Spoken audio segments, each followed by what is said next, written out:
lasst uns feiern und schätzen, der Wirt hat ein gutes Geweih.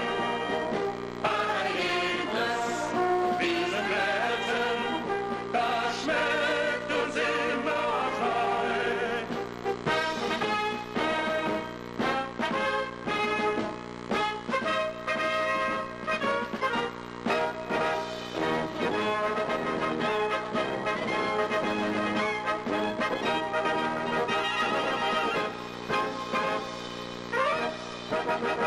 Mit Rössern gefolget und Wagen, die Musik voran in der Tracht.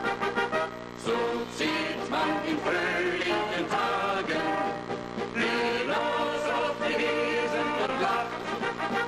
Lasst uns feiern und schätzen, der Wirt hat ein gutes Gebräu. Ein edles Wiesenwerten, das schmeckt uns immer aufs Neue.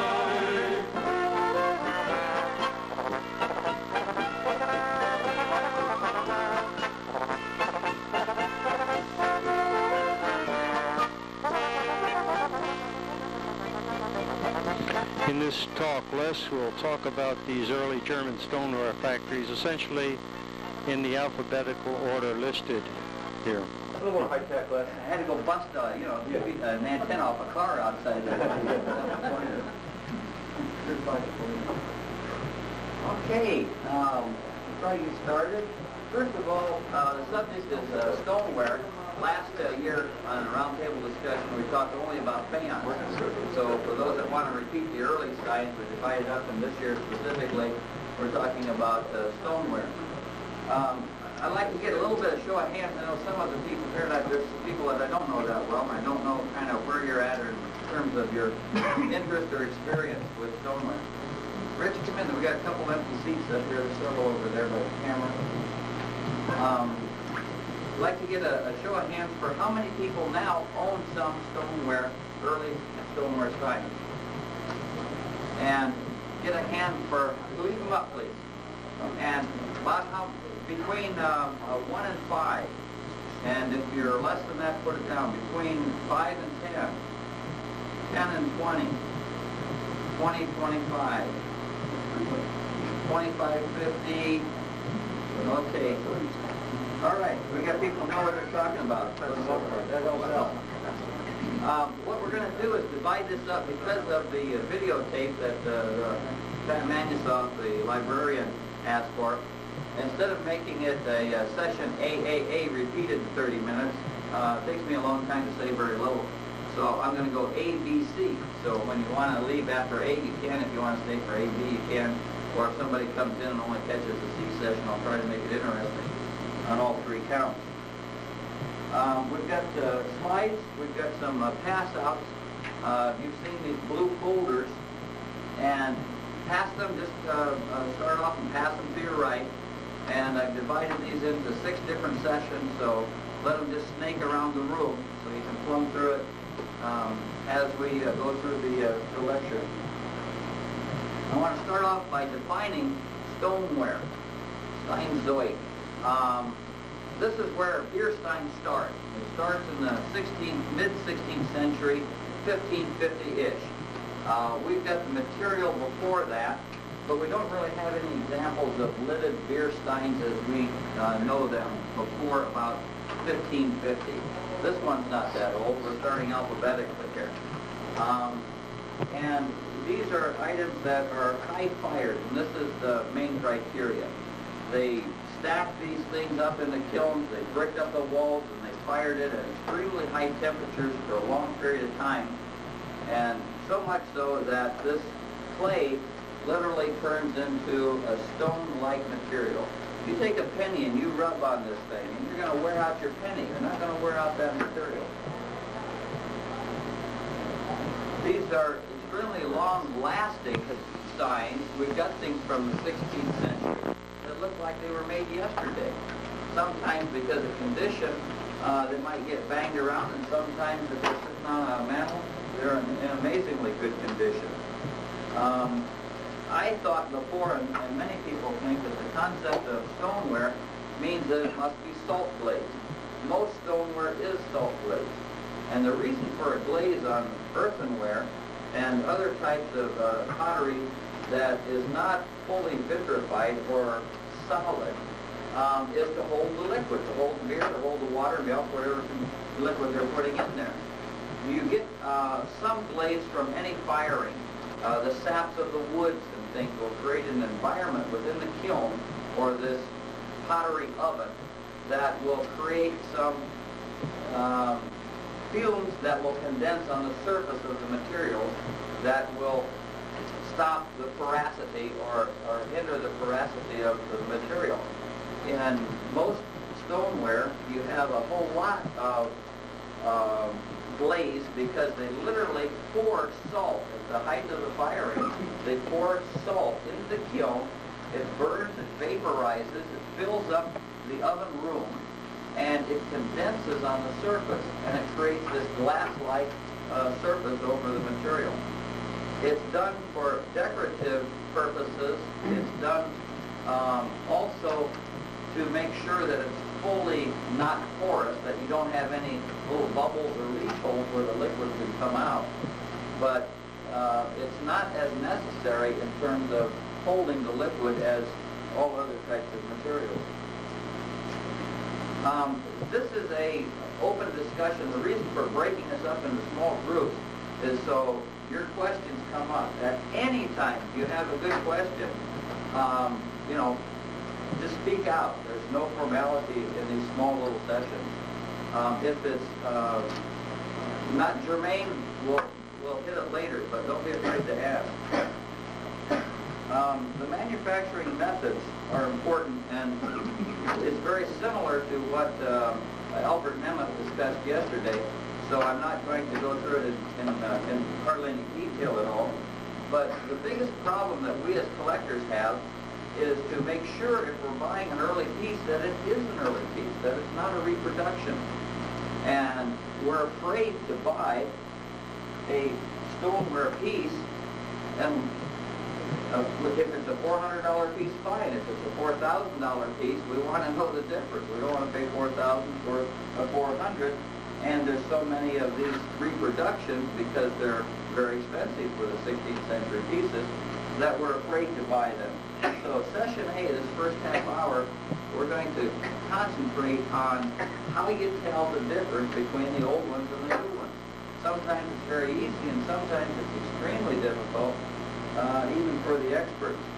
But we'll start off with understanding and just kind of reminding ourselves how these things were made. What's the difference between how they were made in the 16th century or the Hysterismus period or the turn of the century?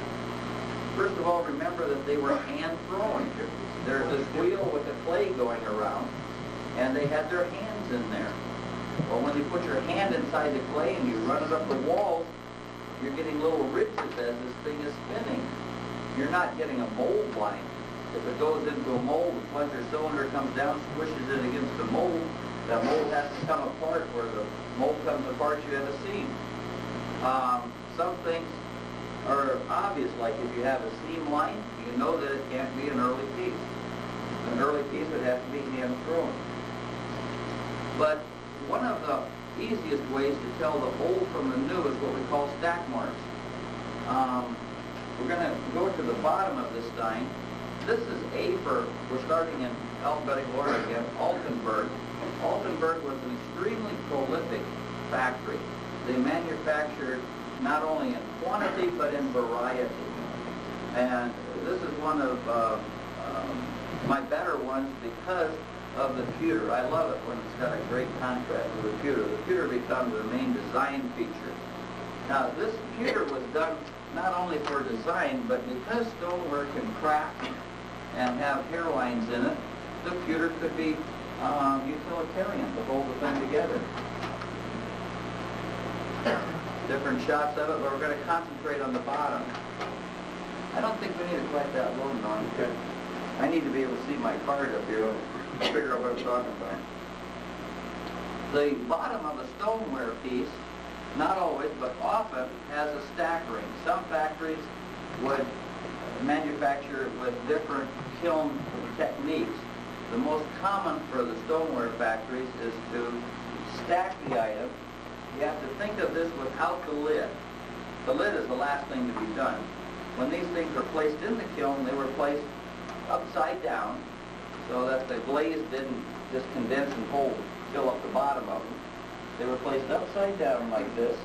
Again, imagine this. I wish I had examples, but imagine this without the pewter work, one on top of the other. They were stacked like this. When the salt's thrown into the kiln, you get a glazing every place the salt environment can reach.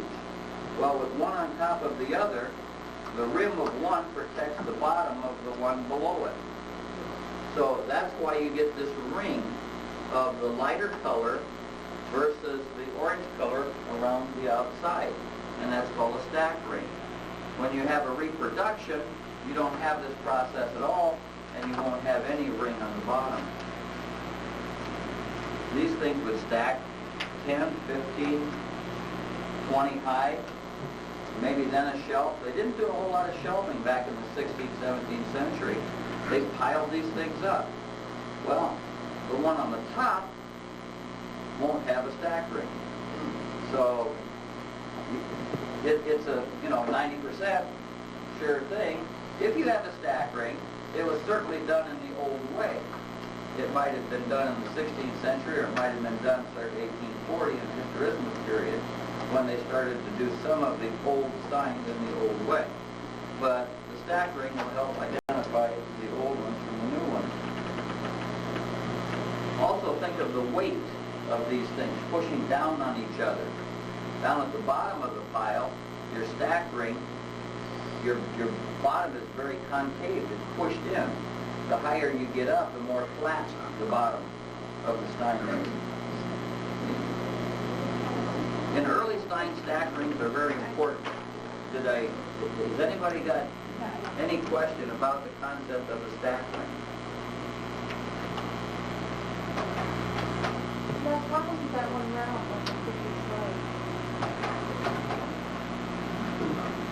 You know, I don't know how they balance these things. I think they were all just kind of leaning up against each other. And it's often found that you'll have imperfections on the surface where two steins were stuck together. The glaze almost glues them together, and when they take the steins out of the kiln, there's a lot of imperfections. These stack rings are almost never symmetrical. Sometimes they're in the center, but often they're very much off the edge. The difference here is not only in the glaze on the bottom. Oh, I got to use my pointer. Oh. Not only in the glaze on the bottom, but in the color. You have a less opportunity in the center to get to the oxygen if they're pumping oxygen in. Oxygen is what makes the reddish color. Oxygen, especially if there's any iron in the clay, will give you a warm reddish orangish color. If the oxygen can't reach the center portion, it will stay a whiter or creamier gray color. So because the oxygen couldn't reach here, this is called more of a reduction firing. It stays a lighter color. How about that ribbing effect? Is that characteristic of old? Yes, there's, think again of this clay on the potter's wheel. In order to get that clay off, there was a couple different methods.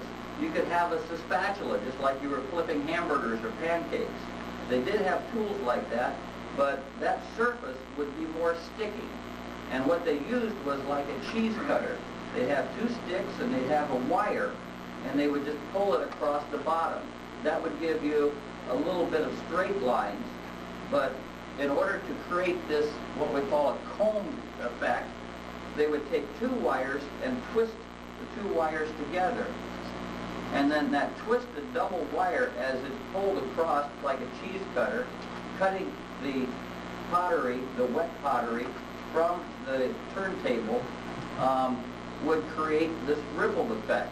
Now, when the lines are straight like this, it's because they took the cheese cutter and they just went straight across, creating these ridges.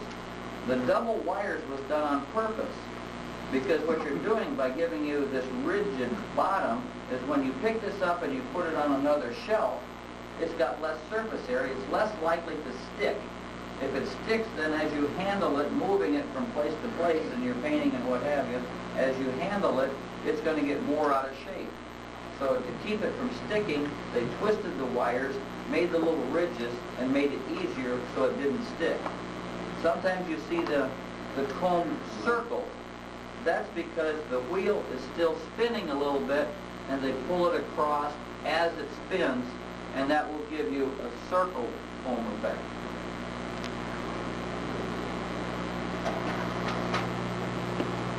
I'm trying to show you now the diversity in the shape of an Altenburg. And this also emphasizes a characteristic identifying Altenburg because of its color. It's a pumpkin color. It's just the total opposite of the most common Westerwald. We have this pumpkin color. An hourglass shape. The common type of decoration is this little dots. How did they make these little dots? First of all, they had a clay that didn't have any iron in it, so it wouldn't turn as red. And they used, if you look in the top right corner, well, we even got a close-up of it. You think of a little cookie cutter making each little dot separately. You have this little cookie cutter making these little dots, and they have to pick up that little dot, and they put those little dots in line in order to give you the design on the stein. And this is a typical design for an Altenburg stein. Pumpkin color and beadwork. Here the same thing was done, but with a little more of an elaborate cookie cutter pattern. Little diamond-shaped pieces.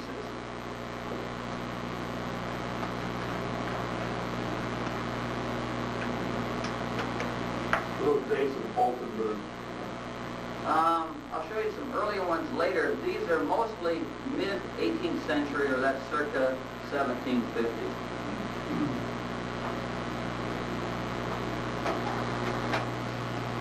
This is a much earlier one. This goes back into the 1600s, an earlier piece. Sometimes they would add flint in the earlier days. You still have the same high iron content pumpkin color. But if you look at the pewter and the shape, it tells you the earlier factory.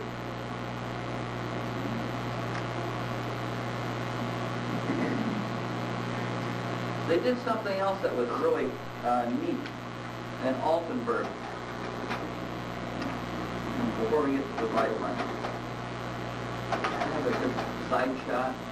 The handle, let me run backwards a little bit. The handle, if you look at it from the side, was very flat and strap-like. It's a definitive shape to identify the handle. And in Altenburg, they left a lot of sand in the clay that did the handle. Sand added to the clay helps it from getting kiln cracks and breaking. It holds it together. It's just like cement. You know, you have to have some sand and cement in order to make it hard and hold together material. And they had a different material for the handle than for the body. The handle of every Altenburg, or almost, is very easy to hold on to because it's so gritty and so rough. It wouldn't slip out of your hands.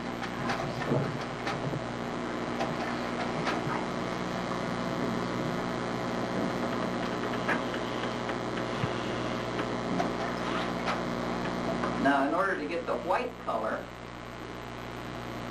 you, instead of adding a lot of oxygen, first of all, you try to get a clay that's very purified, and you get the iron out of it, and then you have a reduction firing where you're shutting down the dampers of the kiln, you throw leaves in the kiln, and you have this reduction firing to come out with a white material. Most of the Altenburg, probably 90%, are the pumpkin color, 95%. And a few are the white. You've seen in auctions recently examples of both. Having the little black dots on it is a beautiful decorative feature that adds a lot of aesthetics, in my opinion, to the piece, but doesn't show up very often. Again, you've had some examples just on this trip to see both. Each one of these things are applied individually. A little cookie cutter in the dough stuck onto the piece. Enameling on Altenburg is extremely rare, and every time you say this is what something always looks like, it's usually. Correct me if I say always on anything. Enameling is very rare, and then we get into some very desirable shapes. And instead of the common, the more rare, and that certainly adds to the price. Mr. Luton over here will tell you about the cost of these things. They get very expensive. This hopefully will show you even the dots if we can focus clean enough. See the little black specks and the dots in the handle? You know, this thing, if your hands are greasy, you can still hang on to that thing really easily. The stack mark on the bottom is very clear. Again, it's off-center, as Ruler pointed out. You have not only a glaze, but you have the difference between where oxygen reaches the material and where oxygen, because of the stein below it, does not reach the material.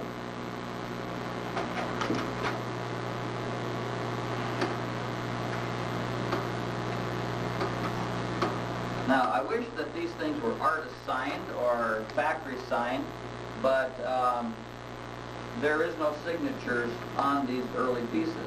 The faience were often factory signed or artist signed. This is also Altenburg, and I'm showing you the extreme diversity of this factory. They did some very creative things. These medallions are applied from this donut. The donut is applied to the outside surface, and actually it flares. It's hard to show you kind of how this does it. It's not a donut that just sticks out straight, but it's a little bit wider on the outside. So when they put the medallion on it, they filled this cup, the metal cup, with a tree pitch, and then pushed it on the same way as the base rings on many steins are held down, with the tree pitch, using it for glue, and squished the medallions on.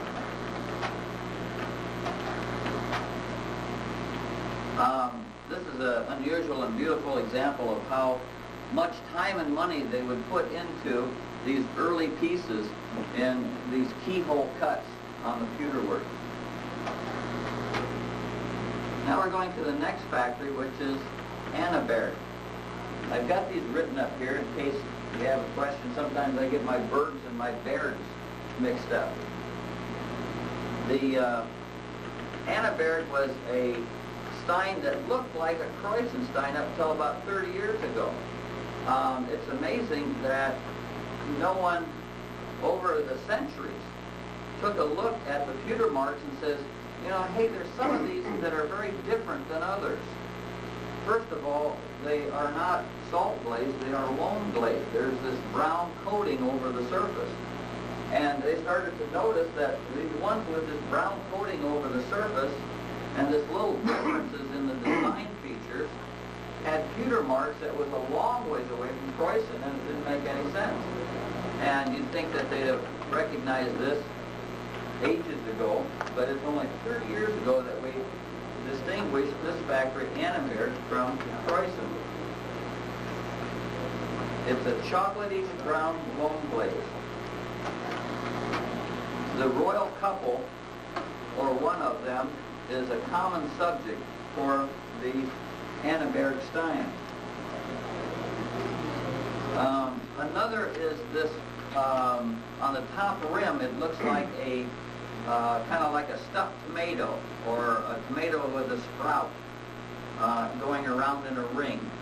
The band here of color of white and red or blue and red is a common feature. Again, here's another band of this tomato type of a thing that's sprouting. Also, this textured effect in the center around the lady is a chip carving. Here you had to have a little tool and these were grooved out in little chips to give you this texture. These are typical features of the Annenberg factory. Here's a close-up showing this specific detail of the tomato with a fleur-de-lis or a three-leaf sprout coming out of it.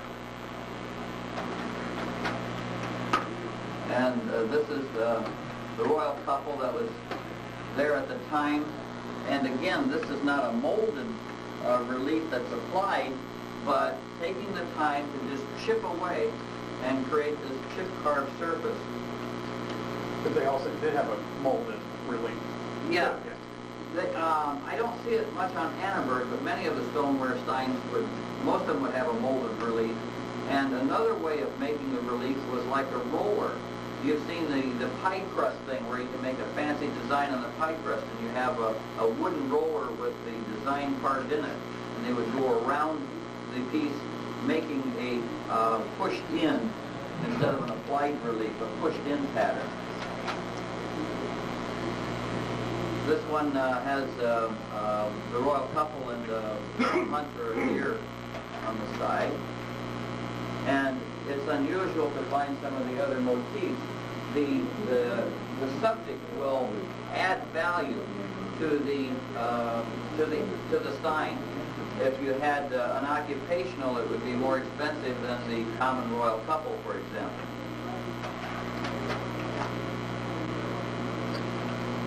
This is not what you would expect to find.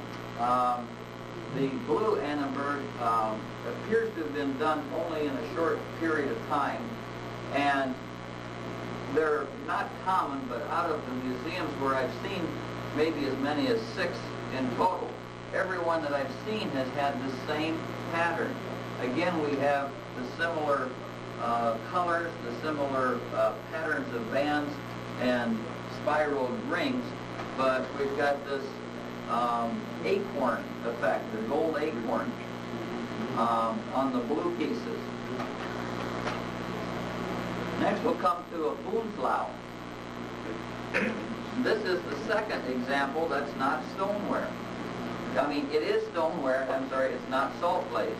It also has a chocolatey glowing glaze. And we've got some of these to pass around. The prize brought in a beautiful example of a Boonslau stoneware piece. So if we can swing that through the crowd.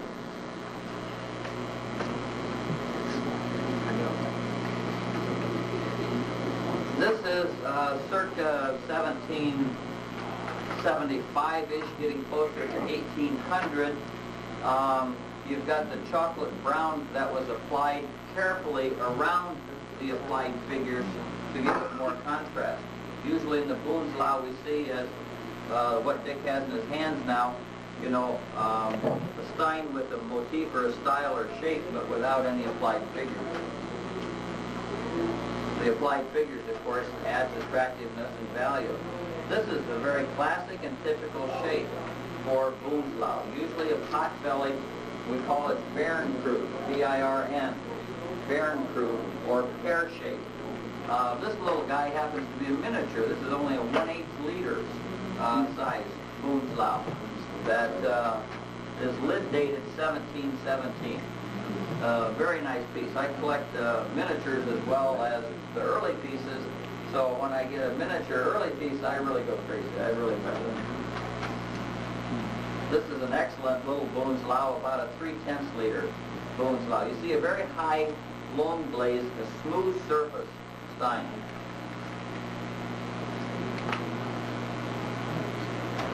Now these again, every time you say it's usually in a pear shape, it's fun to have the exception. This tall one is definitely not usual for this factory. And like the Annenberg, the blue or the green is very rare for this factory and commands a much higher price. These things are pricey, there's no question about that. But you can start at the price of a Metlock. There's stoneware for sale at, you know, mid-Metlock pricing. The Westerwald's the common one, but Boonslau, we had one of these out here for like $300. That is certainly within the range of our average Stein collector. This one probably is not. Now we go back 100 years into 17th century Boonslau. We still have a lone glaze, but a very different color. From this chocolatish brown in the early pieces, we get very different colors. We get applied relief, an applied relief band, and applied relief front medallion. This is the pelican pecking her breast to feed the young, from the biblical story. Again, this is early 17th century Boonslau, very rich in color. The lid, unfortunately, is a little bit later. Yes? Does the foot ring have any indication of the age of it, or is it missing in some cases, or was it never? It's a good question. In almost all factories, they always had foot ring. Westerwald did not. Foot ring on Westerwald is extremely rare. But in almost all other factories, they would have foot rings. And they were there as a protection to keep the edges from chipping. When the lid hits down on the rim of the stein, in this case you have a protection. You have pewter hitting pewter.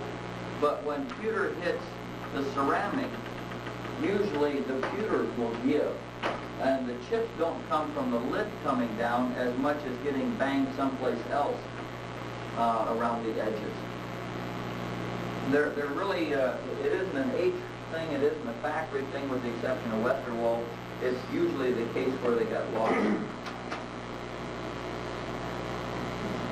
Pear shape is not my favorite shape, and my mentor, who I'll be eternally grateful that got me started in the early pieces, Ron Fox, did a hard job. He had to push hard to sell me this stein. And as soon as he did it, he knew he made a mistake. He wanted it back the day after he sold it. That's very early Boonslau. Now this looks like an air, but it's not. It's called Burgle. Why did they glaze it only on one side? Nobody's ever told me. I've asked the question many times. But it's not uncommon. This is a classical, typical shape for 1775, 1800-ish is about the age of this Burgle piece. Burgle is not very common. You won't run across it. Yes? Because the glazing, at Burgle, they threw the glaze on. They threw the cobalt glaze on. That's why I didn't get on the glass side. But why did they only throw it on the one side? Well, they were stationary, I guess, sitting in the... they threw it in as it was in the kiln. Yeah, so they couldn't get to it. They threw it in when it was in the kiln. Yeah. Why? It was small. It was just their apron effect that they just threw it in the where it landed. Yeah. Well, I don't know if this has anything to do with that, but a lot of the ancient Chinese porcelain and ceramic, they have glazes like that as dripped or just come down one side. And much of the manufacture was copied from the Chinese, of course. If you think about the purpose for the glaze in terms of its utilitarian effect, it wouldn't make any sense. And if you're doing it as a decorative feature, let's put it this way: it wasn't in vogue, with the exception of this factory. And I understand your explanation. The question remains: why would they do it just on one side? I think it's just decoration. The glaze wasn't necessary for this one. The answer that the Germans will tell you is because my father did it that way, and his father before him did it that way, and that's the way it's going to be done. Well, you said Burgle was really rare, right? Burgle is fairly rare. Well, even the people back then didn't like it, you know. That's right.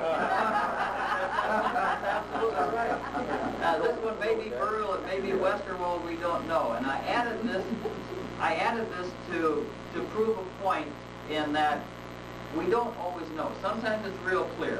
No one would argue this. It's classical shape with a little cover on the spout. It's classical shape. It's the obvious color only on one side. We know that that's Burgle, but sometimes, you know, we don't know what this is. And we'll show it to 5 or 10 different people and experts like Uwe Finke and Ron Fox and Johannes and Peter Volk. It's like, you know, 7 sides of a cube. You'll get different answers from everybody. And now we'll get into Croissant.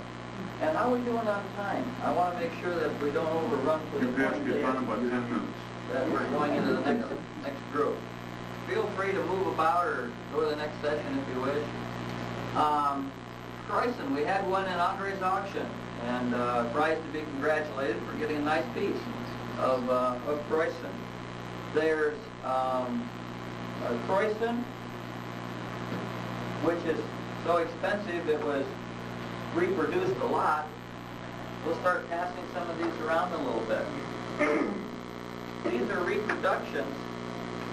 That's this one right behind you. These were reproductions of the one up there. The most common, again, those large ones are all reproductions.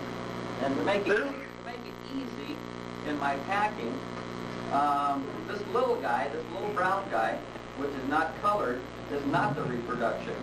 So treat this one just a little bit more carefully. This is an old one. And notice particularly the bottom, so you can see the stack ring and the way the wires cut it across. When were the reproductions manufactured? Unfortunately, the reproduction started in the Hysterismus period, when they said, let's go back and rediscover our Renaissance period. And Renaissance things became in vogue, and decorating with reproductions of Renaissance was popular. They did it, unfortunately, pretty much in the old way and with the old materials and with the old molds even.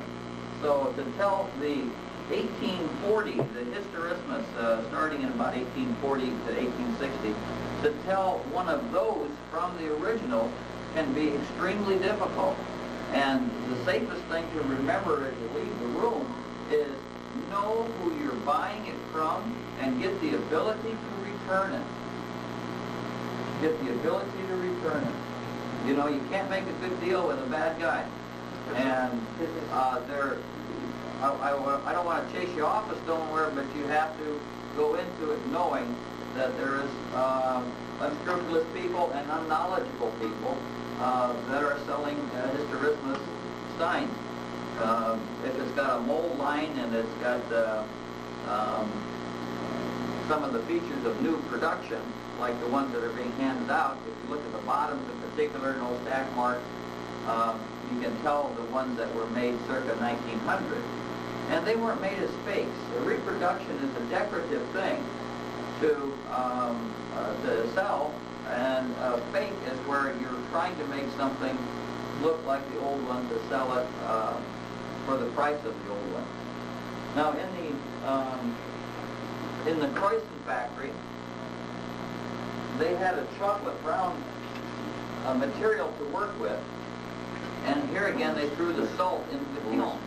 The salt creates an environment of a substance, and I won't get into the chemistry of it, but that material, when it condenses on the surface of the plate, actually deteriorates the material a little bit. It literally eats into it and gives you an orange peel effect, a rough textured effect.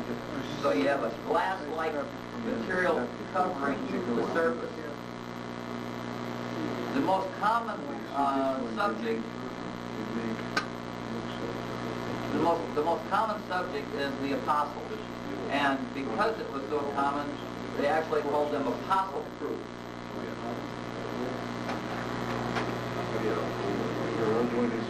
The difference in the ones that are being passed around and this one is not that this one was done more carefully. The ones that are being passed around were done almost purposefully, uncarefully. Most of the Croissants that you will see will not have this good of detail. His name is Mike. Just shut up, Mike.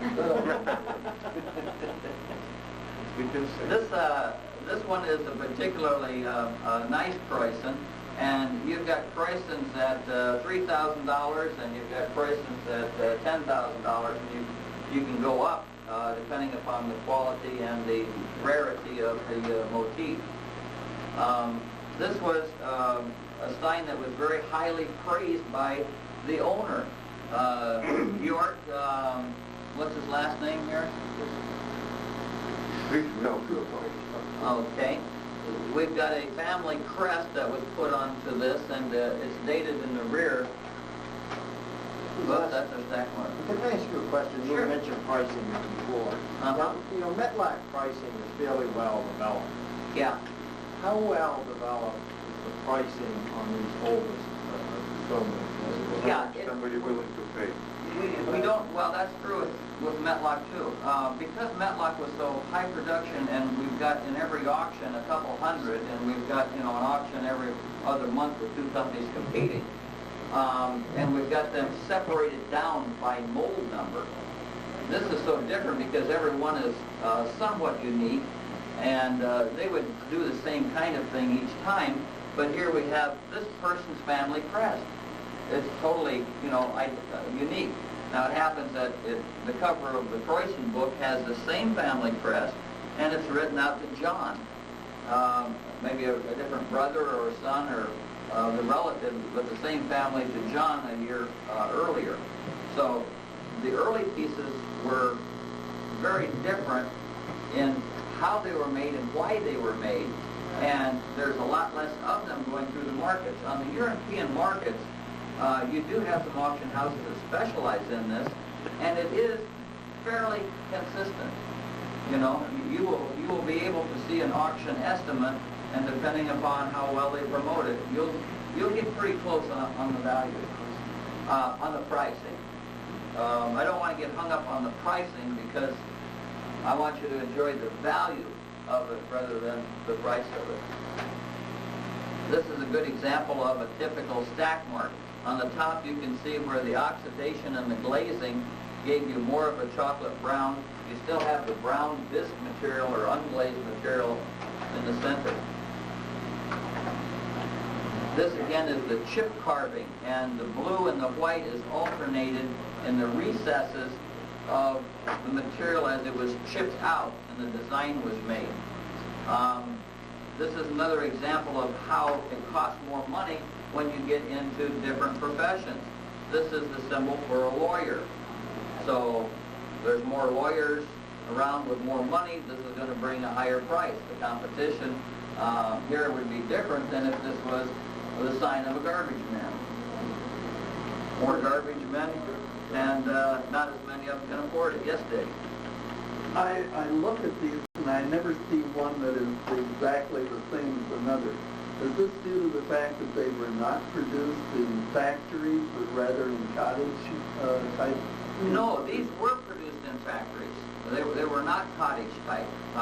This was a factory type operation. It's not like the English, what is it?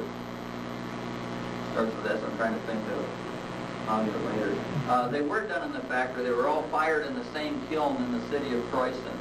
And the operation where you had to be kneading the clays and all that did require a factory operation. Good timing for this question because this particular factory in Croissant has been and is today in the same family.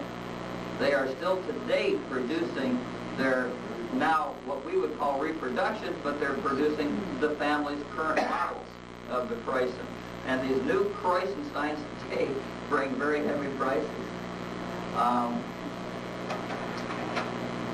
Now before 1650, they were monocolored. Usually the brown ones, and this is another example of the chip carving. The Croissant chip carving is large, long grooves. A factor we'll get to later, Freiburg, is very small, very delicate little grooving. But the brown color is the same as the other sign, it just wasn't enameled. The enameling came about when the wars moved people from the glass enameling factories into the stoneware areas. So the brown ones are usually pre-1650-ish, and there is overlap. And here's a stack mark where you can see this piece, the one that was next to it, or above or below it, was much smaller, and again off-center. This is the little miniature that's now being passed around. The dating of ceramics is much easier when it has the original pewter still on it. The finial in the center of the stein, with the thumb lift in the back, in the particular type of thumb lift, these little balls on the end of two little strips going up there, is a 16th, an earlier style. Plus, was the pewter done at the factory, or was that done away? The pewter stir was a separate company completely. The only pewter stir that was fully in-house with the factory that I've ever heard of is when Wagner moved from Munich up to Metlock. And instead of having the Metlock steins going all the way to Munich, they brought this guy up, and they set him up in Metlock, but he still had his separate shop in the city. The marks, the pewter marks, will often be different. Many of these things were sold without the pewter lids on the faience pieces. And you might find from one factory, you'd find pewter stirs in different areas that might later add the lid. This is a case of applied relief again. These little pieces were cookie cuttered and stuck on. I suggest a stretch break, just to make sure everybody stands up, and that way nobody feels embarrassed about going to the restroom or going to a different lecture if they wish. And that's not a chocolate lung glaze. It's like the Croissant. It has a very rich color. You back on, Norm? Yeah, I'm on. Okay. It's got a very rich salt glaze color to it. And the Fries brought a piece over, which again emphasizes this what is it situation. We can pass this piece around to about 5 different people, and we'll come up with 7 different answers. There's about 3 different things that this could be. But this is a great example of this burnt color that's typical for this factory of dry house. Plus, earlier you said Croissant happens to be one factory owned by one family. Yeah. Well, if we go backwards and we're talking about Altenburg, for example, were there 2 or 3 or 4 factories making the same type of steins? No, no. Basically one factory. In the city of Altenburg, there was a factory. Yeah. Probably shut the doors too. Yeah.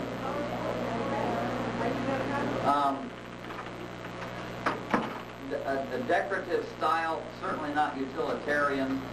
The concept of a ring goes back to the early Greek and Roman, where they'd have the pouring vessel and they'd have a towel to pick up the spills and things attached right to the vessel. But here all of these rings are certainly only just a strange decorative feature. This is doing good. And again, for the enthusiast, everything that looks like this, kind of like a two-tone car, where in the 50s you had the top part different than the bottom part. This two-tone effect on the material is done from a glaze dipping, where it's not an oxidation reduction difference in the firing, but it's dipped into a colored glaze. In this case, only half or 2/3 of the way. They dipped it down into the glaze and then they put it into the kiln. The top part was not dipped into the glaze. And we've been calling everything that we see that's two-toned like this doing good. And again, the point is that they're just learning and doing more research about these early pieces, and they're finding out that all doing is not doing it. Some of it's different. In doing it, you have very shallow grooves in the material, and most doing it is stoneware. They did produce a little bit of earthenware to confuse the situation, and another factory did the reverse. Thus, on that prior slide, Is that mark on the side due to two pieces being adjacent in the kiln? Yeah, good point. These little things here, and this, yeah, here you go. This big long thing shows a good example. Whoops, wrong button. This is a good example of where two steins were next to each other. Now, if this was Metlock, we wouldn't buy it. In the early pieces, it's not a factor in terms of its pricing or evaluation at all. If it was right in the middle of an applied medallion, perhaps it would hurt it. But on a piece like this, it certainly doesn't. Two pieces were right together. You can see where the glaze got squished as they were stacked into the kiln.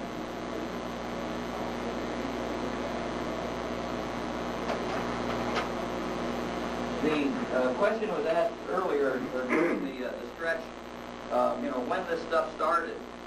And we can go back into literally the late 1400s and find examples of these Bartman fruit, or bearded man jugs. Bart is beard. And we have these Bartman fruit.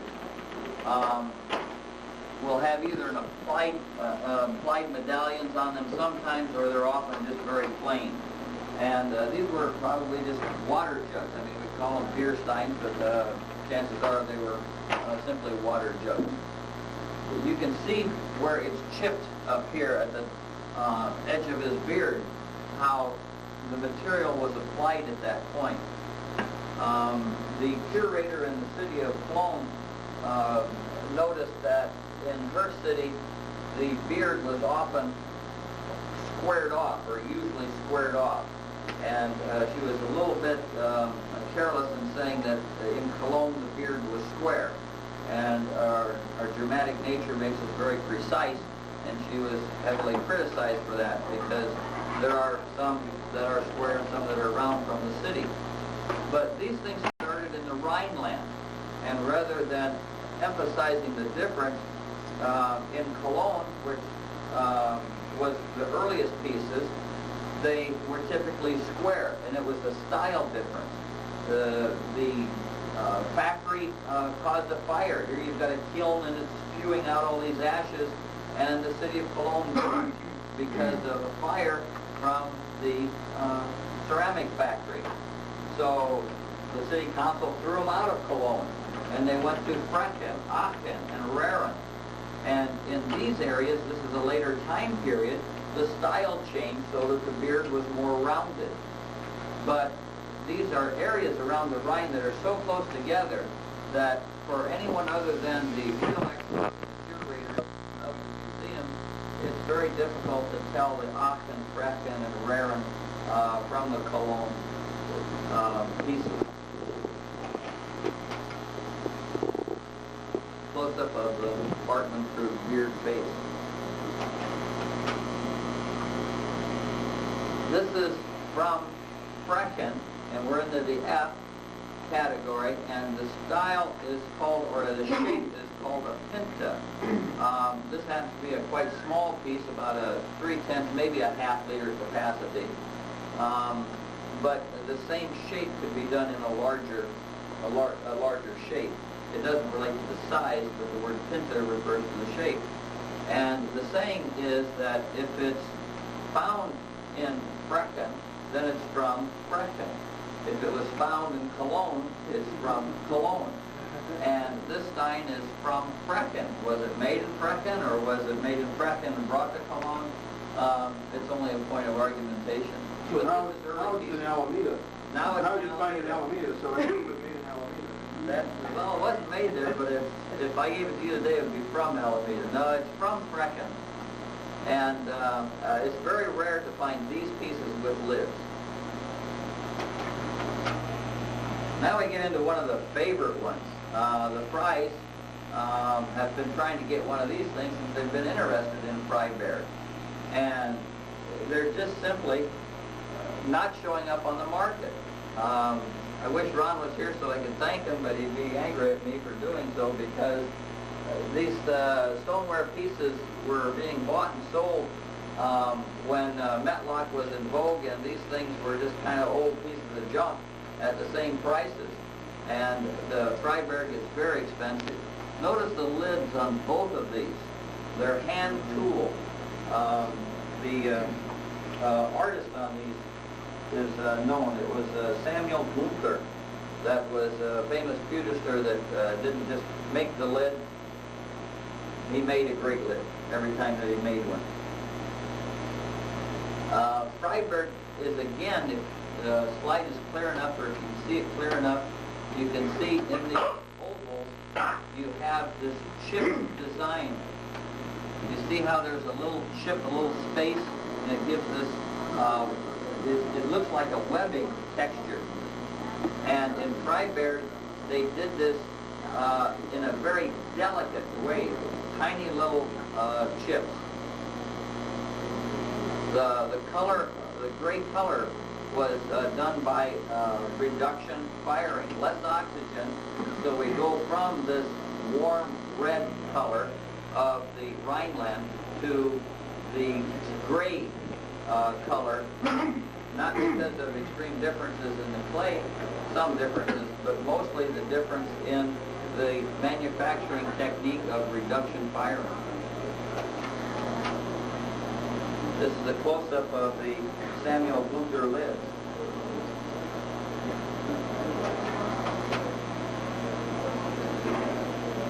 I wish we had some Freibergs to pass around. Bob, you didn't have to bring yours with you, did you?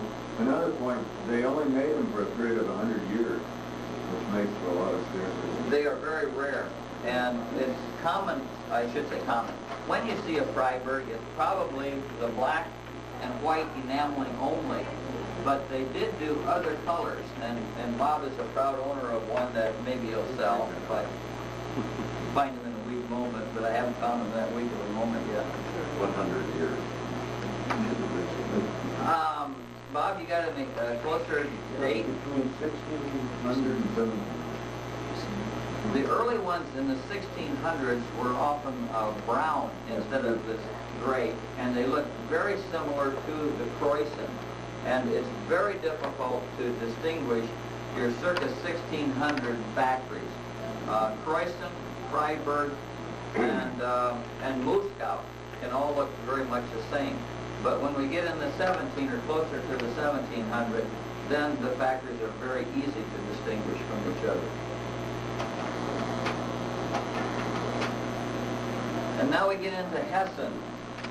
And someday I'm going to have real egg on my face because I'll learn more about Hessen. Hessen at this time appears to be what you call a Stein. It may be Westerwald and it may be Muskow, and you really don't know. Not an important factory, and because they are diverse, like this example, they don't seem to bring a whole lot of money. Not an important factor. I'm going to skip over it. And I need to change the slide. Okay, now we're showing the Muskow, which in terms of being common, the most common is Westerwald, and we all know what Westerwald is. Next to that, it's got to be Muskow, and after that, the Altenburgs that we started the lecture with. But Muskow is another factory that was extremely prolific and also extremely diversified with their design and their shapes. These are the common shapes for the Muskow. And we saw these on the table before, and we'll pass a typical Muskow piece around. Now this Muskow happens to have new pewter put on it. That's perfect pewter in the old style, but it's new pewter. This is where pricing other than Westerwald can start. $300 for a piece along these lines. And they're not particularly attractive, and they are quite common. But this one will date in the early 1800s. They operate up until about that age. But some traits that you can see very easily in the Muskow are these grooves on the bottom third of the Stein. And in the later time period, these grooves are very vertical.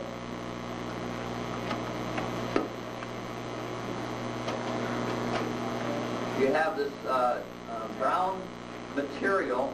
It's not a glaze. This is stoneware. just salt thrown into the kiln, not dipped in any loam glaze at all. But the black glaze is added to the detail features to bring it out. It's very typical of moose cow. I'm showing 4 examples that are just 4 different sizes of the late moose cow pieces that I have.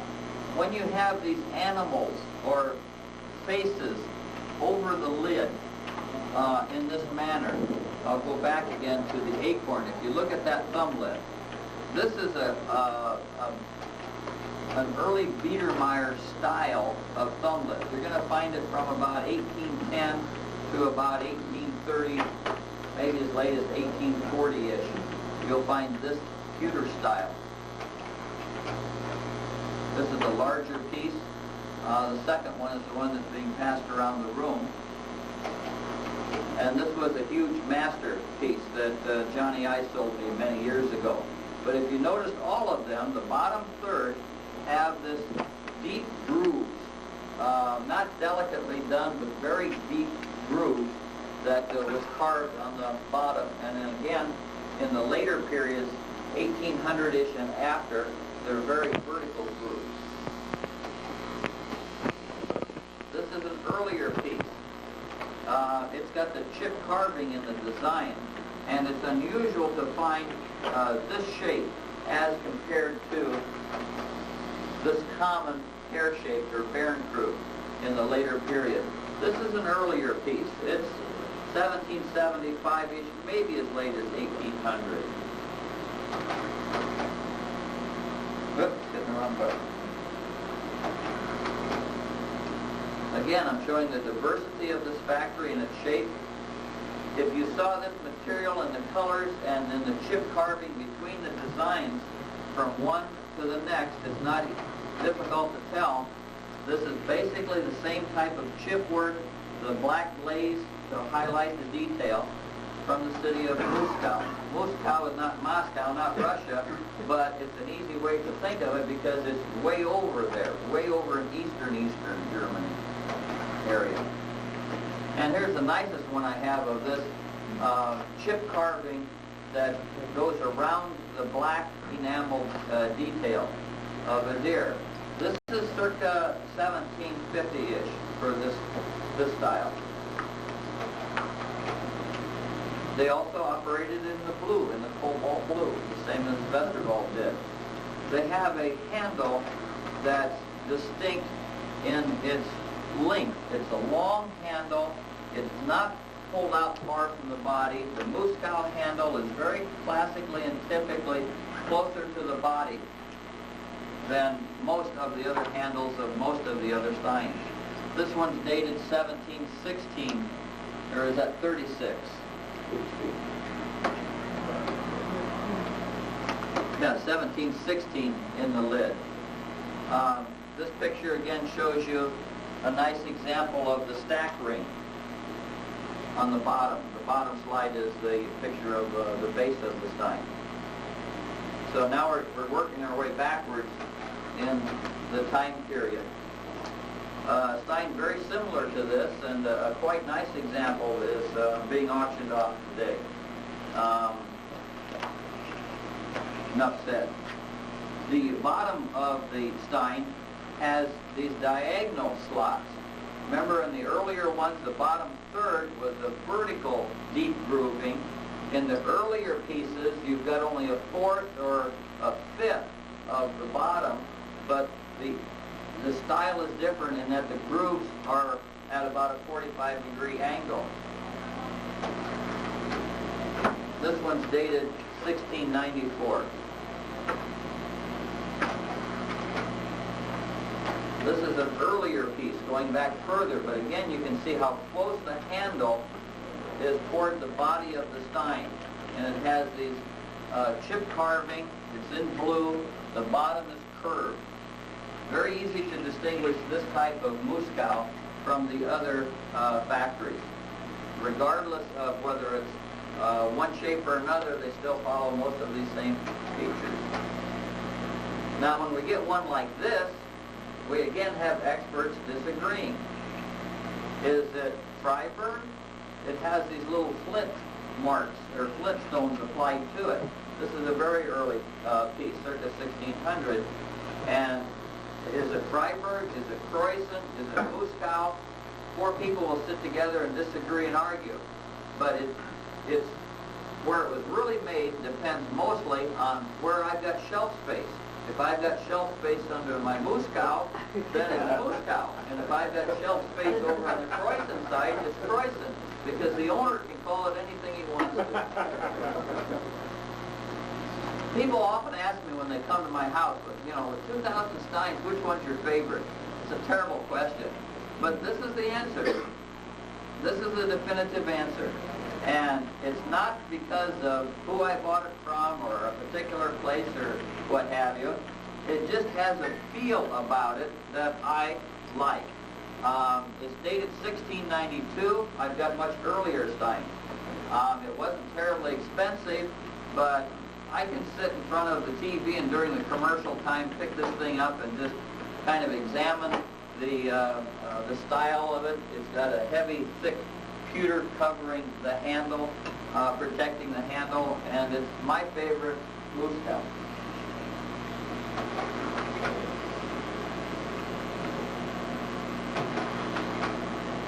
Now we get back into the Rhineland, into R for Raren.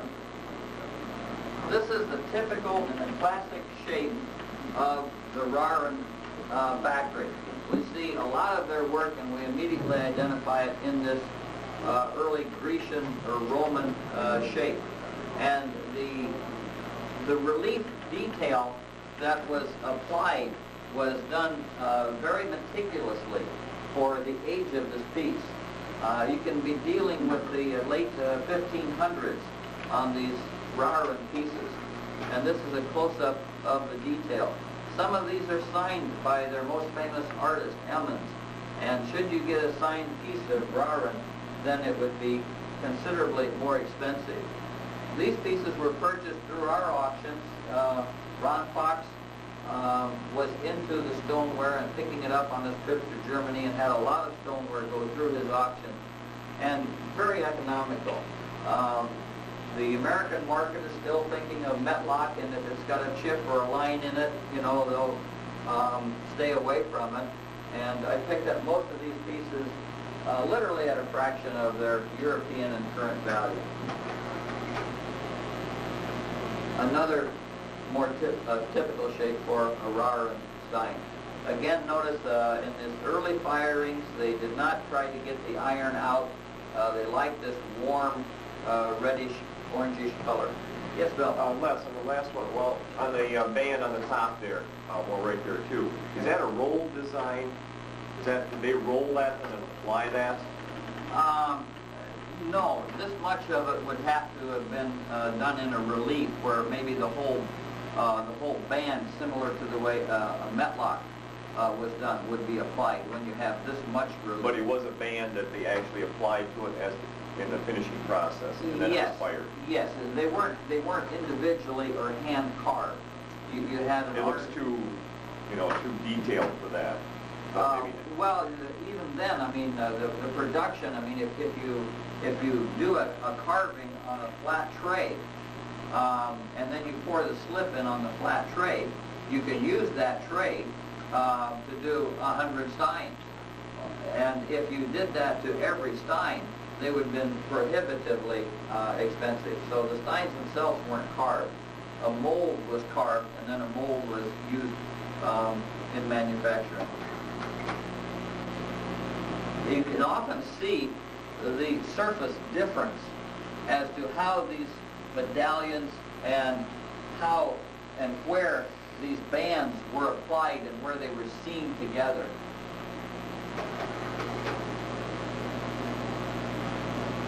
An unusual shape for a Raren stein. And this shows you the differences in the kiln. Now, if we had this in a Metlock and we had this difference in color, it would be a factory reject. We wouldn't even find that much difference. But in the earlier pieces, it depends upon just where this heat blast was coming from in the kiln. There were different temperatures in different parts of the kiln. So here you got a lot of oxidation. This part was getting the blast of the fire, and this part over here, maybe because of other steins around it, was more protected. This part got the oxygen, and the iron turned red, and the part over here that's whiter is more of a reduction firing or less oxygen. These go back to, most of these Raren pieces are late 16th century. And that was always confusing to me. If you say 16th century, that should be the 1600s. But it's not. The 16th century is the 1500s. So we're dealing with pretty old stuff here. And the Raren pieces, they were so prolific along the Rhine, Raren, Cologne, Aachen, and Franken, that these pieces are relatively common and relatively inexpensive. A huge, masterfully done piece signed by Emmons, of course, will bring significant money. But these pieces will sell at the price of $400, $500, $600 matlock in that area very often. I want to try to get away from thinking that because I show a medallion crew at 25 grand, that these things are museum pieces only and out of the era of the Stein collector. They're definitely not. There's a lot of Steins here that can be bought by your Metlock collectors. This is also Raren, or people may argue that it's Dewingen, but the color and the minute differences, the shading, the warmth of the color will tell us that it's a Raren Stein. It has to be a very large, about a 2-liter piece. The pewter ribs on that one, ribs rather than the pewter base. Yeah, isn't that great? The ribs, you find that in how many? I don't know that I've seen it that often. You find them in the ones that I buy. I love it. To me, it's a decorative feature that adds tremendously to my appreciation, the value of the piece. And it often adds to the price because others tend to agree. There was in the early times the utilitarian need to hold the thing together. If you look at your ceramics, Bill, come on down front. Make room for somebody else there, please. Get a couple of you to slide down. We got some empty chairs in the front. We'll interrupt and let the shadows go across the film. Remember, this filming is only done for Stein collectors, and we can't get that hoity-toity or formal. But to me, the bands of pewter add tremendously to the look of the piece. And a lot of different factories did that. Again, the early Chinese ceramics, and still they have nets of metal basically holding their cookware ceramics together. Very unusual shape with English silver mounts. Very unusual for a Raren piece. This one's dated 1590 something. How well can you see it? I think the dates are right up in there.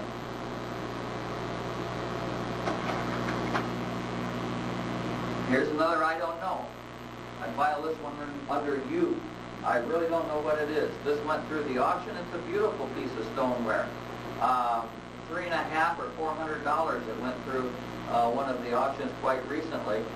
It has features that make it look like a later Raren piece. It's not way back into the early 1600s. It's more like a 1775, 1750-ish piece of stoneware.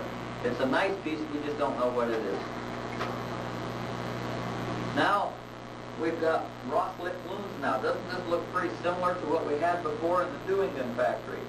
And again, this is not important. We're going to kind of slip over this, but I want to show you that we're still learning. I'm following learning from others who come up with different things all the time. And what we discovered how Anneberg was different than Croyson 30 years ago. 2 years ago, they said, hey, wait a minute, all these things that are half-tone, two-tone colors, some of them are way over here in the east, and some of them have pewter way over in the west. And there seems to be a difference between the two. So maybe there was a different factory. And we find that the factory of Rocklift Lunzenau, that's a tough one to learn to say, but that factory has its pewter stirs very close, and the Dewingen factories has its pewter stirs very close, only reasonable. And there are minute differences between the two factories. Again, the two-tone color comes from a dipping into the glaze. And most of the Rothlicht Lunzenau was an earthenware, a bright, they're called like honey pots. They're more of a bright yellow and more of a manganese red. The red is close, but the yellow is much more yellow in the earthenware pieces. But there's a difference in the consistency and the depth of the grooves of those two steins. Very rare, just shown because I want you to know I also collect character steins. There's about 6 of these things that are known so far, and there's a great bit of argumentation. We only know they come from Saxon area, and what factory here we don't really know. But they have a texture where they applied this fur in a way that was only done in the Saxon area. The colors, the glaze, and the materials are from the Saxon area. The argumentation was, you know, what's the age of these doggone things? And the Cologne book and the Cologne Museum has one, and they put it around 1600. But the style of the pewter argues that point. Werner Somm has one, and he puts it almost closer to 1800. But the style in the pewter argues against him. When you own it, maybe his is 1800, maybe the one in Cologne is 1600. Mine, because the pewter is a literal style that was about 1725, 1740-ish era. Mine had its pewter mounted, at least in that period, and the others did too, so that's about the age of these funny little guys. Siegbert was one of the very first. It's along the Rhine with Aachen, Frechen, Cologne, Braren.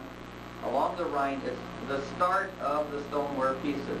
But very rapidly, in fact immediately, the Siegbert Schneller, when they got to this shape for their drinking vessels, they had got the iron out quite well.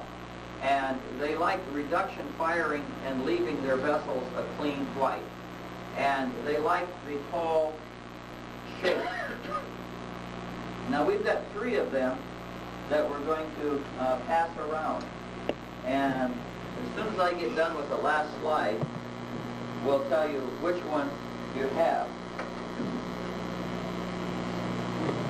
I made it quite easy. There's one that's an original, there's one that's a pretty decent copy, and there's one that's a modern copy.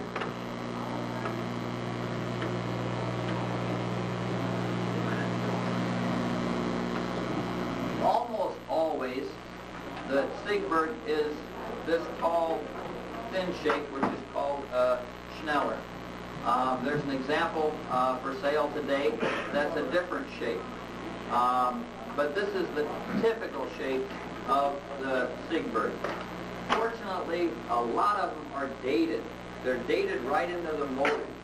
This mold, you can see the 5 up there, 1595. And they are put together with 3 panels. First they made the tall shape. You know, how did they get their fingers all the way down to the bottom and raise them out? They must have had a tiny hand to do that. They obviously used other tools instead of their fingers to form this shape. But they were not molded. You'll find no mold marks in the early pieces. They were hand-thrown into this shape, and they took pride in the fact that they could make this shape.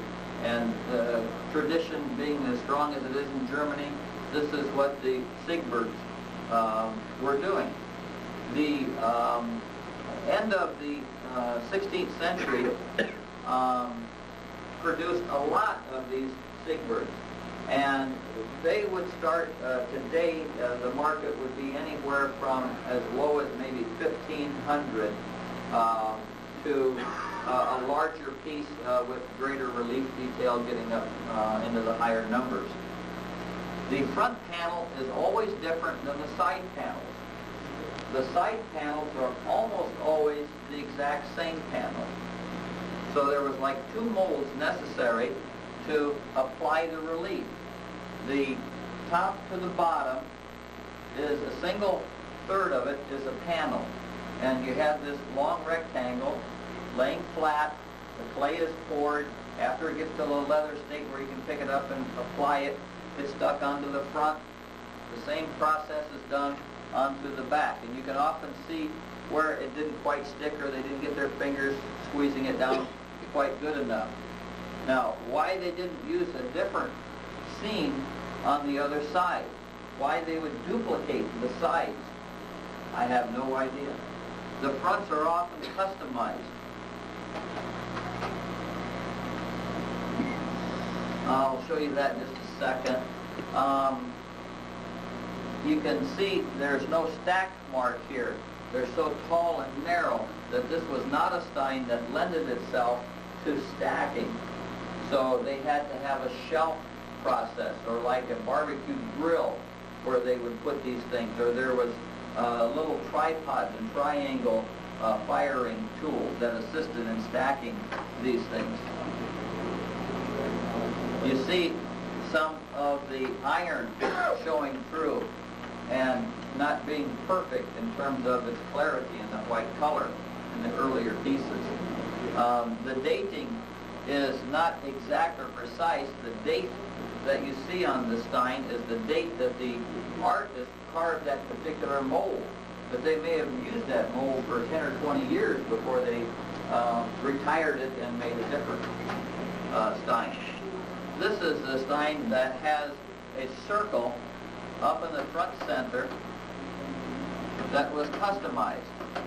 We see in one of the Siegberg books this same stein. It's a signature of a LH, the mold maker, but they don't know who LH was.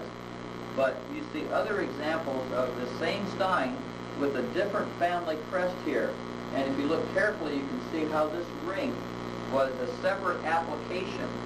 So this was the main stein, and then they cut out this medallion and stuck a different medallion in the center for a different family. Yes? A few times you've mentioned the reduction process. Yeah. How does that, what's the difference between that and other fiber processes? Okay, if they add oxygen, if they open up the kiln, they open up the dampers, they open up the whatever they call, to get more oxygen in and the wood burns faster, then the iron in the clay will redden, and the colors will be both warmer.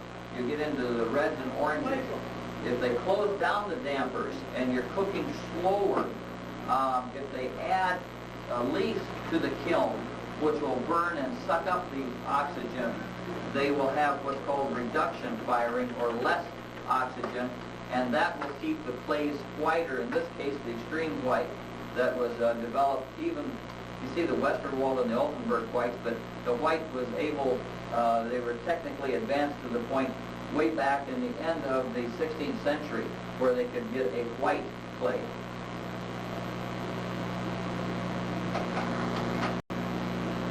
This stein has its original top mount. They did not have bottom rings. There's no indication of original bottom rings on the Siegbergs. It would be the most logical stein to put a bottom ring on because it's so top heavy. But this bottom ring was something that was added at a later time.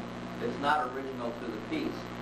In fact, here we can see that there's a plaster of Paris material or something that was added maybe 100 years ago to make this ring fit on this stein. It looks good on it, but it's not original to the piece. They did not, like the Westerwald, have base rings. That possibly been done because of damage to the base? It's possible, although the bottom from here doesn't show any damage. Somebody didn't want it tipping over, I think, and added the ring. Now, frankly, I think the appearance is much nicer, so even though it's not appropriate to the piece, I've left it on. And we also have earthquakes here, so we don't want them tipping over. Yeah. Here's a close-up of one of the pieces that is being passed around, and if you look, it looks very much like the other ones that are being passed around. It's a very good copy. This one we're not passing around. That's still left at home. It's a very large piece and quite expensive. There's two about the same size, similar to this, being passed around. This one is the copy. The one with the finial is the earlier style, it's the earlier pewter. Now, as you're handling these when they get passed around, if you took the pewter off, could you tell which one is the original and which one is the copy? It can be very difficult. In this case, the copy does not have a salt glaze on it, so it makes it a little easier. It's got a bisque finish. You'll see no glazing. And that's one of the reasons that the relief detail of this one is particularly clear and pronounced, is that there is no glaze to somewhat melt that away. In the 1840s, there was a gentleman that acquired the kiln, the original kiln. He acquired the original molds in the city of Siegburg, and he remanufactured, in the old technique, a large amount of Siegburg. You have to be careful. You have to know who you're buying it from. When I took a piece over to Siegburg to have it, to try to sell it, the person that was working on this book, that had a tremendous amount of experience, took a good 5 minutes. I couldn't understand why she was looking at it so long. She took 5 minutes before she said, yes, I can authenticate this time. So if it takes her 5 minutes, I know that I could definitely be fooled on some of these early pieces. Know who you're buying it from, get the right to authenticate any valuable early piece. This is very obviously turn of the century pewter. The technology for making what we call the open pin hinge didn't come about until 1860. I don't want to slow up the group, but for those that don't know the difference between an open and a closed pin hinge, come up afterwards or anytime during the convention and I'll explain that feature. Anytime you have the pin moving with the lid, as the lid moves up and down, the pin moves, that's an after 1860 manufacture. Now, after 1860, in the turn of the century, you could still have the old style where it doesn't do that, but you can't have this type of pewter before you had the technology to make that type of pewter. Again, there is no glaze on this. It makes the detail a little bit too good, the reproduction. The bottom material is different, but it's going to be too hard to tell the difference. Now, here's one without the pewter. Is it an original Renaissance piece? Is it a Hysterismus piece? It's very, very difficult to tell. It's a copy, but it's very difficult to tell. Waldenburg is a factory that produced very little aesthetic, what we would now call pretty stoneware. Their processes in the early periods were a little cruder. This is pretty nice. The degree that you can make out that crest is average to good for the factory of Waldenburg. There are examples of Waldenburg that have wonderful, beautiful, great relief detail, but not many. First of all, it's very rare. This is the typical shape for Waldenburg, kind of a beehive shape. And it was the last link. It was the piece of stoneware that, the last piece of stoneware that I needed to kind of finish having at least an example of each type of stoneware in order to try to do an introductory book on the early pieces. This is also Waldenburg, but later Waldenburg. This is 16th century Waldenburg. It could be as early as 1575. It's a very early piece. The lid is later. They're very hard to find with original lids. And this is much later, getting closer to 1760, 1780-ish Waldenburg, with a color that's close to Dryhausen. This is also very early Waldenburg. Again, if you notice that thumb lip, that thumb lift was very common for those very early pieces. A finial in the center of the lid is a pewter style that was typically done in the later 16th century. And this Waldenberg cake is one of my favorite pieces. The relief detail, not that wonderful, not that great, but very typical. It's good for the factory of Waldenberg. It's very hard to find. But Yes. what purpose would something in that shape serve? It'd be very difficult to pour from it. Or have you tried? It's not. It looks like it would be. Yes. It didn't have any spouts or spigots or anything like that. And the cakes obviously were more decorative. But it's also, you know, for a schnapps or for liqueur where you're not pouring, you know, a large quantity out.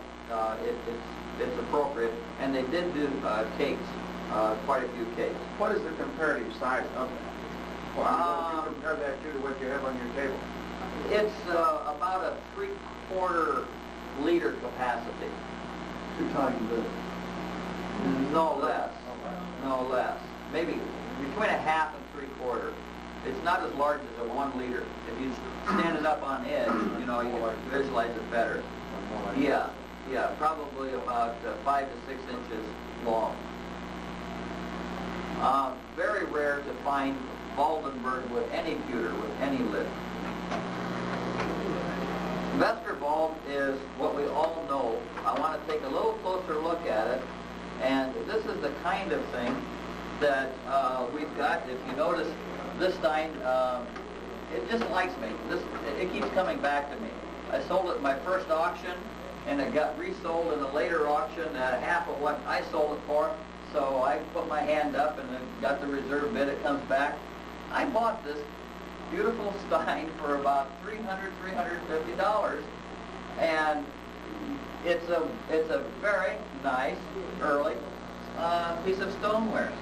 Now in the catalog, it's got a rim split, it's got hairlines, it's got base chips, it's got rim chips, it's got a repaired tang. It's got everything wrong that you could list on a Metlock stein. In Germany, they say this is good condition because it has its original lid. And they don't get into mint and this precise and what have you. You want to look at stoneware not on the basis of a number, not on the basis of its book price, not on the basis of these little chips and flakes, but on the basis of its aesthetics. Put it on the shelf and look at it, and that is the value of the stoneware. If it pleases you, if it enriches your life, it's got value. It will have a resale price, but that's different than the value. And these are very attractive pieces, and they're very inexpensive. They were very prolific in the Westerwald. They had this whole forest to burn the wood in the kilns. They had several, you know, a lot of people that could work on this, and they cranked out a lot of it. So some of it's very inexpensive. But we'll take a closer look. I want to point out some of the decorative features and a couple of the different ways that they did the relief patterns. This is a couple bands that were not applied. These are cases where they had this pie cutter or pie crust type of a roller. The roller was this thick. Maybe it was about as big around as the stein. And like a cookie cutter, pie cutter, you understand what I'm saying? They ran this roller around the wet clay, making this design. Real quick, real easy. Once they carved this little wheel, they come up with this alternating or repeating pattern. They could just run this roller around and create this design. They had to do the other parts by hand. They scratched these glazes and they made this design by hand with a sharp tool. This holds the glaze. It gives them the ability to keep this blue cobalt glaze from running into the unglazed portion. To give them the ability to put manganese purple glaze here to give you more design. And the incised mark, just like on an incised metlock, gives a sharpness and a crispness to the design. So in this Stein, we've got both the roller design and the incised design. Backing up one. Back up on. Is that a just beneath the tank? Yeah, is a K? Yeah, is that the maker or is that a K or is it just a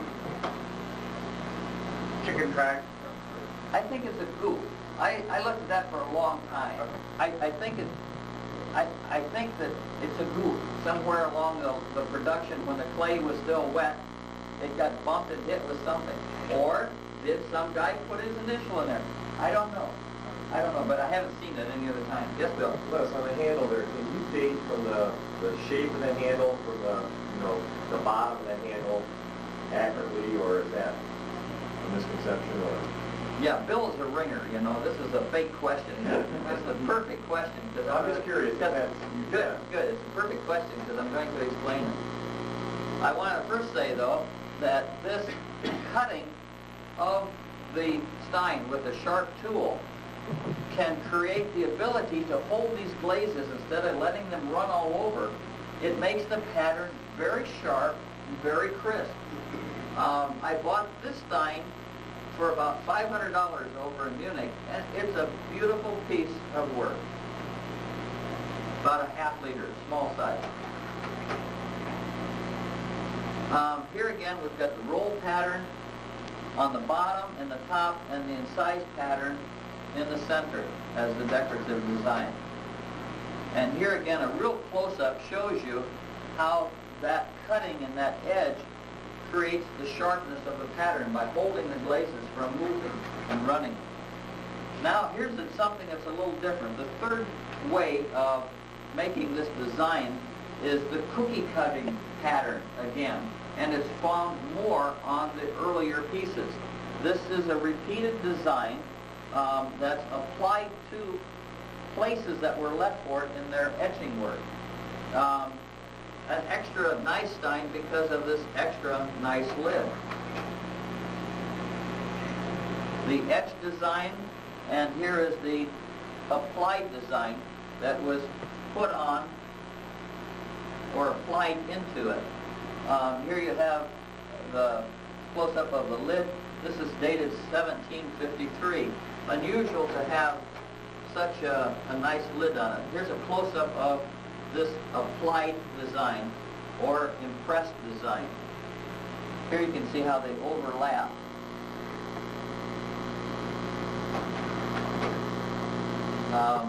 Close-up of the lid, nice engraving on the lid, and the dating 1753. And I'm not evading your question, Bill. I'm coming to it right now. Here's a rounder one with all of these little parts applied to it. There's a side view showing this circa 1725-ish Stein with the curled handle. And I took this picture of the Stein to show you specifically the curl in the handle from this angle. Very common for Vestergaard. A close-up of this curl in the handle. And a close-up of this applied relief. You can see the edges, which have a little bit of surface texture to it, and how the glaze has formed the ability to see how this face was applied and stuck on. Seems to be some kind of a face with a flower up on the top of it. Each one of these being stuck on and applied to the surface of the Stein, all the way around it. Okay, now to continue answering Bill's question in terms of the aging, this is an earlier Stein. It has the rolled pattern on the top and the bottom bands. It has in the center a relief pattern applied to it. Notice again the finial on the top, the shell thumb lift, an earlier style. This is actually a Stein dated early 1700s that's copying the relief and the style of an earlier piece. Notice the curl in the bottom of the handle. So we went from the mid to early 1700s Now we're down into circa 1700, the curl in the bottom of the handle, and this one's dated 1708. So where do we go from here? Way back, the beginning of Westerwald, the early Westerwald piece. This is almost Raren, and it took us a lot of time in a lot of museums to make sure this was actually Westerwald and not Raren, because Raren on very rare occasions did also work in cobalt. And the shape of this is more suggestive of Raren. Here we have again applied, in the arches are applied biblical scenes. And when we, another way of dating things is the scene itself. The church so overpowered or commanded the people at that time that everything in the decorative arts related to the church. And you don't find a Siegfried Schneller, you know, with von Hindenburger airplanes on it. You find the biblical scenes. You don't find flowers, etc., because that's, you know, a later time period. But now going all the way back, and I use this as an example to show, a common misconception is this curled handle. The answer is Westerwald did this curled handle all the time, up until about 1775-ish, and then it seems to be tapering off. But we think of only the real early ones. They did do it real early, but they continued it, you know, all the way through the 1600s. Okay, this is dated. This sign is dated in the late 1500s. You'll find it all the way through the 1600s, almost all the way through the 1700s.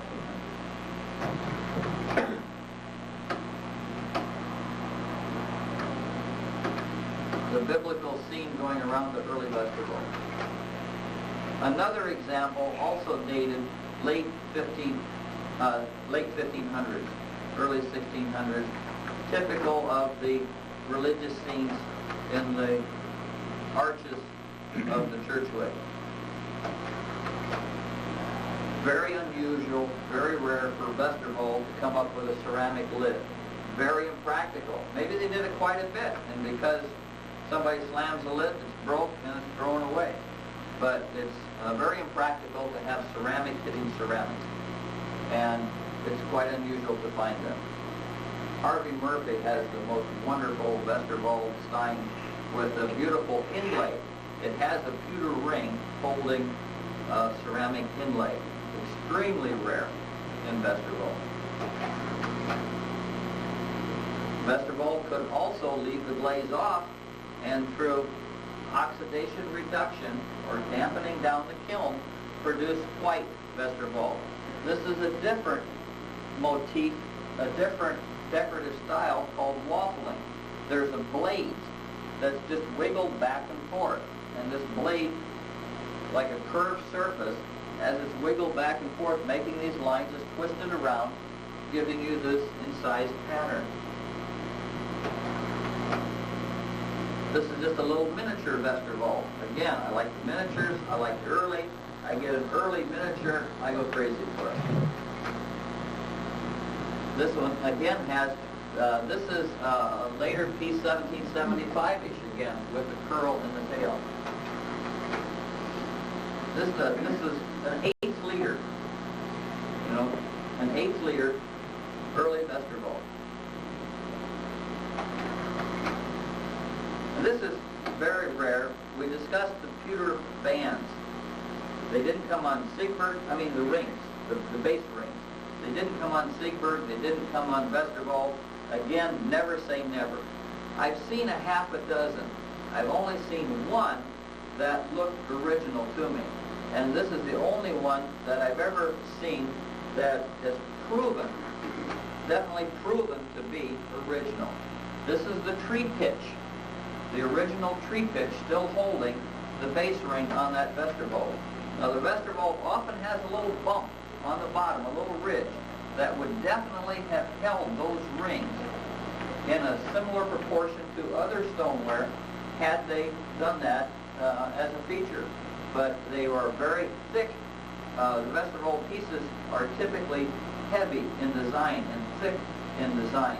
and they're not that delicate, and they didn't feel a need for the expensive pewters. This is a close-up showing the tree pitch. This is all the pewter ring. This is getting really close. This is all the pewter ring. This is the bottom of the stein, and here's a little bit of that tree pitch. It's dried and cracked and missing, but showing you that it was put on originally with that tree pitch. Were they for that ring? Would that ring be poured? No, no, the rings were lathed and then cut, and they were put on, and then they're seamed in the rear. It's a good question. And the last stein is was a mystery stein. Where did this thing come from? Doug Armstrong in Ersta Group A's Southern California chapter had it for a few years, couldn't figure out where the darn thing come from. Kind of looks English, doesn't it, with a rose on it? Maybe it's English stoneware. The color is reminiscent of the Rhineland, but could be done other places. It has initials and what appears to be a crown on it. And I had no idea what it was, but $400 seems like a reasonable price, so I tried to figure it out.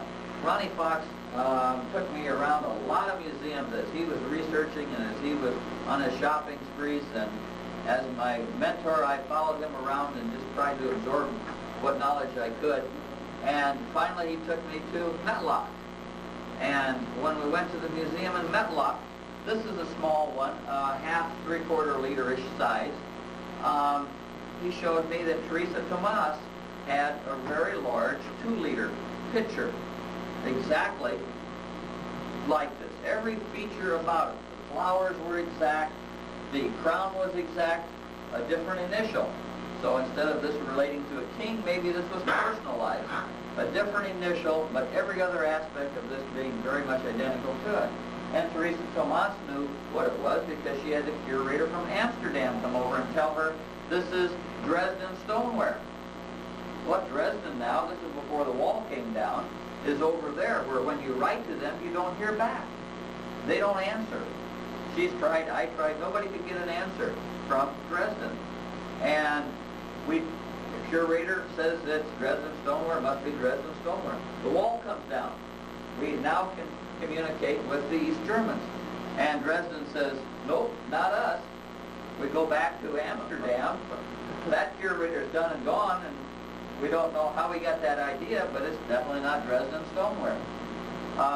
The curator for the Rostow collection, Uwe Finke, is one of the world's premier experts, and he's not only read everything written by one of the experts, Horshack, who wrote the big, thick stoneware Bible, but every article that he's ever written, and he says, I know what that is, and that's Beilstein.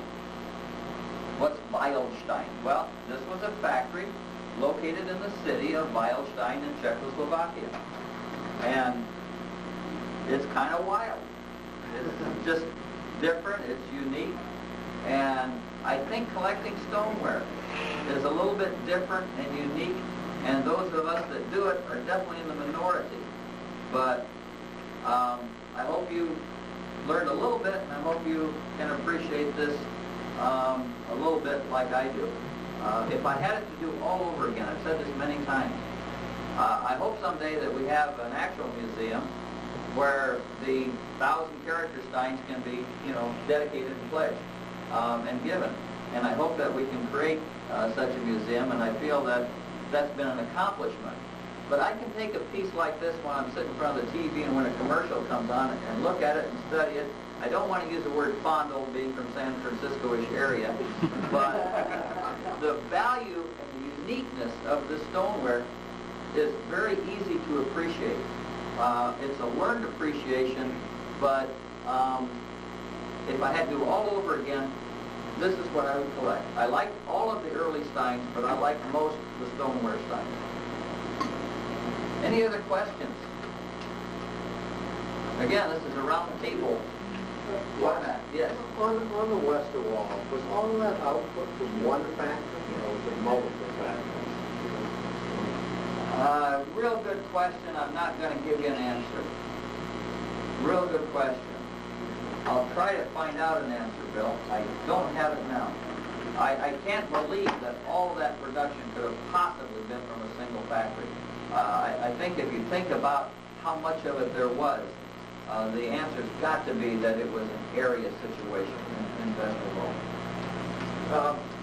In general, are the foam lifts of that nature or a ball or something like that? If you run anything out of the ordinary, say like, I showed you one last year had what appeared to be either a raspberry or a ear of corn on it, would that be definitely make it replaced or a replaced item? Yes, if you have a body that doesn't fit the age or the style of the thumb lift, it's often a replaced item.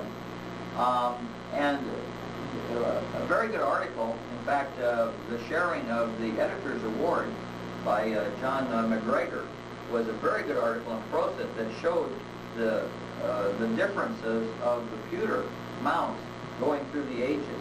And circa 1700, 1725, these were big balls, you know, much larger. And they're hollow, by the way. A lot of people didn't know that. They're hollow. And sometimes you'll have, I've got one that's like a rattle. It's got a ball inside that hollow ball, you know, and it will rattle around. And sometimes you'll see if there's some damage where there's, if they were molded with a wood mold, there's still some of the wood in there. Again, the pewter only pours at 450 degrees and it doesn't burn affect the wood that much. But not only the size of the ball, later they got kind of creative and they flattened them out into more of a flying saucer shape, getting closer to the turn of the century. Having an equator on the ball and having the bottom half of the ball having the vertical ridges and stiles are all features that go through design change. Now, again, you can go from a later time period and you can copy an earlier style, but you can't go the other way. You know, if you've got an old style, it can't be a new piece. If you've got a new or a later style sticking on an earlier body, then it can't be original. Les, Westerwald, do you encounter many reproductions that are difficult to distinguish and such? No. Fortunately, the Westerwald is so commonly available, and right now the market is down in Germany on Westerwald. It's so inexpensive. If you can buy an original anywhere from a low, like I showed you that star one, you know, for I picked it up out of the auction at 3.5-ish.